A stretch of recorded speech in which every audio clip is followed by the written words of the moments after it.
when 200 people were murdered, killed in a church. Now, I want to ask this. So one question was, did things improve? I think the answer is no on that.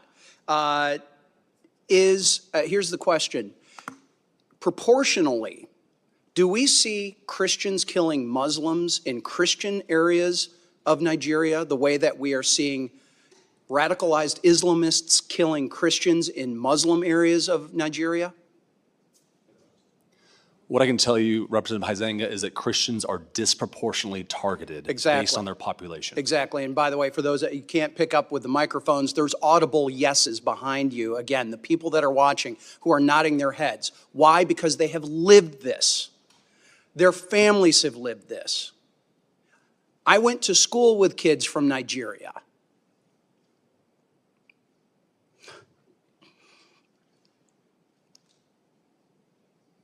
I've got neighbors who've been missionaries there, who have family there, who have friends there, who know this is going on. Yet we've got not just the mass media, we got people within Congress denying that this is happening, or certainly de-emphasizing it.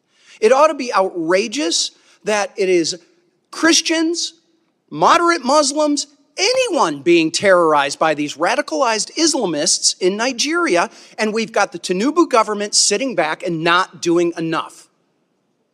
And I recently just was interviewed by Nigerian television, Arise TV, and that was really their question. Is the Tinubu government doing enough? And I had to answer, no, they are not. And I do not understand how a delegation can come here to the United States and downplay and come up with all of these other excuses as to why this is allowed to happen. It should be rejected and should be called out for what it is. And I've got a couple of other questions that my time has expired that I'm going to have to go and ask for them in written responses. But one of them I need to highlight is in Benue State, there's 1.4 million people who are considered internally displaced.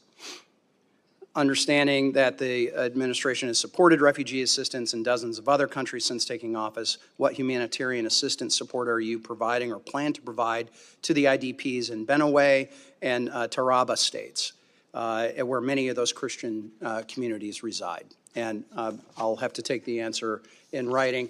And Mr. Chairman, with your indulgence, just to show the breadth of this, I want to submit for the record remarks from the chairman of the Financial Services Committee, French Hill from Arkansas, who also serves on the House Permanent Select Committee on Intelligence, the Intel Committee.